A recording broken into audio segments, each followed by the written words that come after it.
Elara's heels struck the stone floor like gunshots. She was not walking, she was retreating from a room where she had just been publicly dismissed by a woman who had been on campus for less than a month, someone she had been so genuinely, foolishly excited to work with. She had read Mina's work and admired it. She had thought, naively, that they might become colleagues. Friends, even. She had imagined late nights discussing ideas, challenging each other, building something new together. But Mina had looked at her extended hand as if it were an insult. Dr. Voss. The voice came from behind her. Mina. Of course she thought. Because the universe was not done humiliating her today. Elara did not stop walking. What do you want, Dr. Park? Another opportunity to explain why my discipline is irrelevant. Mina caught up to her, her steps efficient and unhurried. I did not say your discipline is irrelevant. I said it is interpretable. Elara spun around so suddenly that Mina nearly collided with her. Do you know what it feels like, Elara said, her voice low and fierce, to spend 20 years of your life studying something, loving something, believing in something with every fiber of your being, only to have a stranger dismiss it in front of your entire department as not rigorous enough? Do you have any idea how that feels? Mina blinked, opened her mouth, then closed it. For the first time since they had met, she looked uncertain. No, she said quietly. I do not. Of course you don't. Because you're always the smartest person in the room. Because you've never had to defend your right to exist in a space that was built by people who think like you. That is not fair. Isn't it? You walked into that room, Dr. Park, sat across from me. I offered you respect in the form of a handshake and you threw it back in my face. Why? What did I ever do to you? Mina's jaw tightened, she looked away, toward the arched windows, toward the autumn light filtering through the ivy. You did nothing. You were welcoming, kind, you smiled at me. And I did not know what to do with that. Elara stared at her. What? When I arrived here, I expected hostility. I expected to have to prove myself. I expected to be questioned, challenged, dismissed. Those are the things I know how to handle. I did not expect someone to welcome me, to offer me their hand and mean it, and I did not know how to respond. So I responded the only way I know how. I pushed back, I was cold and cruel. I am sorry. The word hung in the air between them. Sorry. Mina Park, the ice queen of the philosophy department, had just apologized. Elara's anger did not vanish. But it softened. Just a little.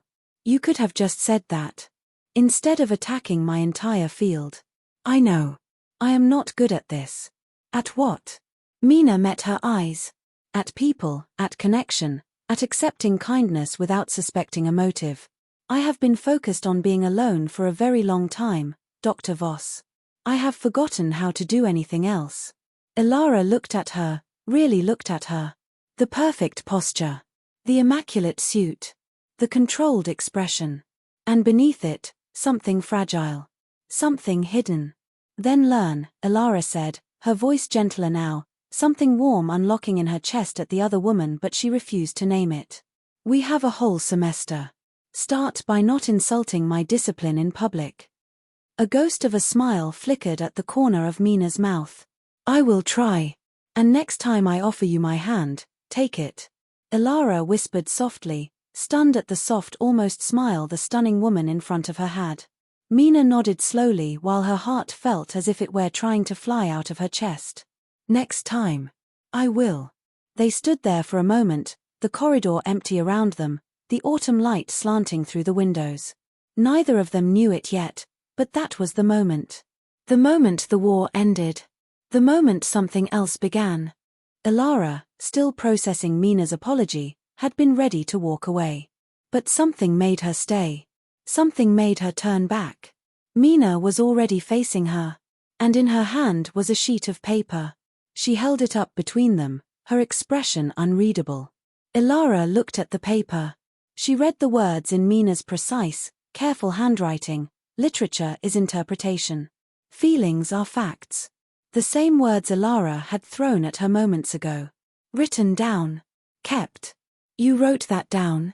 Elara's voice was barely a whisper. Mina nodded once you said it in the corridor. I could not stop thinking about it. Elara stared at the paper, then at Mina. That answer made her heart swell with a kind of affection she was not ready for. Why? Because it challenged something I have believed for a very long time. I do not like being wrong, but I like being ignorant even less. The paper hung between them, a fragile white flag. Elara reached out and touched the edge of it, her fingers almost brushing Mina's. Feelings are facts, Elara repeated. And what are you feeling right now, Dr. Park? Mina did not answer, but did not pull the paper away either. Her dark eyes met Elara's hazel ones and her breath hitched for a second. For the first time, neither of them had a clever retort.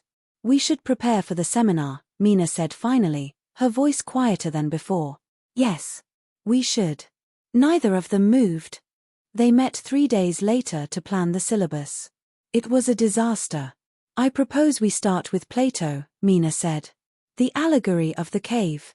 It is the foundation of any discussion about truth and perception. Elara shook her head. Let's start with Scheherazade. 1001 Nights. A woman who literally saves her life by telling stories. Is there anything truer than that? That is a tale. Not a philosophical argument. It is proof that stories matter more than syllogisms. They argued for 2 hours. They did not agree on a single thing. But when Elara laughed a sudden, surprised laugh at one of Mina's unexpectedly dry remarks, Mina felt something shift. Something small. Something she did not want to name but made her lips for a small smile at the other woman. The first class they taught together was supposed to be a simple introduction. Elara had prepared a lecture on the power of storytelling. Mina had prepared a deconstruction of narrative bias. Neither of them expected the room to feel like it was on fire. Elara stood at the front, her copy of Keats open in her hand. Beauty is truth, truth beauty. That is all ye know on earth, and all ye need to know. Keats wrote that in 1819. And yet, here we are, 2 centuries later, still arguing about what it means. Dr. Park believes truth can be proven. I believe it can be felt. Let's see who wins. Mina stepped forward, her arms crossed. Dr. Voss is fond of grand statements, but let me ask you this. If truth is felt, then 2 people can feel contradictory truths. Are they both correct? If I feel that this poem is trivial and you feel it is profound, who is right?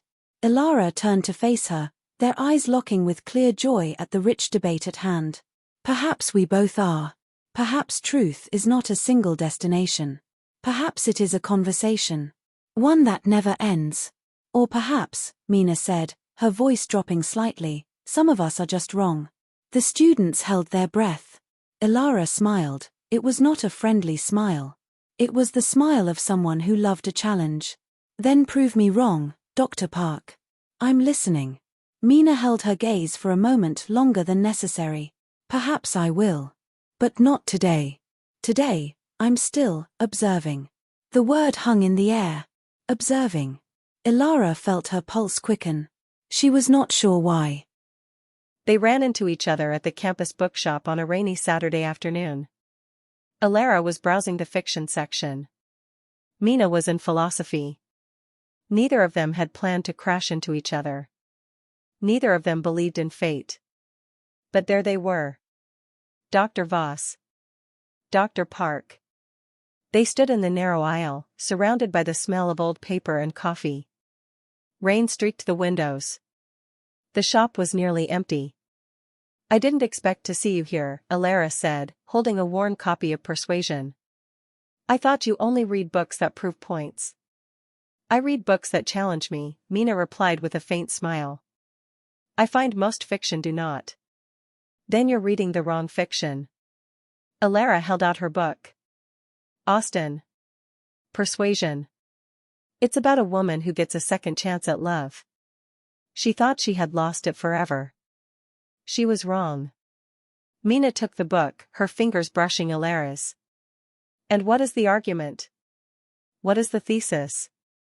The thesis, Elara said, stepping slightly closer, is that some feelings are worth waiting for. Even when logic tells you to move on. Even when it's been years. Even when you're afraid. The rain fell harder. Mina stared at the book, then at Elara. And if the person you're waiting for doesn't wait back? Then you write them an essay. And you hope they read it. The silence between them was thick. Elara could hear her own heartbeat. I'll read it, Mina said quietly. The book. I'll read it. Neither of them moved for a long moment. Then Mina stepped back, tucking the book into her bag. Good afternoon, Dr. Voss. Good afternoon, Dr. Park. She watched Mina walk away, the bookshop door chiming softly behind her. And for the first time, Elara allowed herself to wonder what it would be like to be wrong about everything she thought she knew about Mina Park.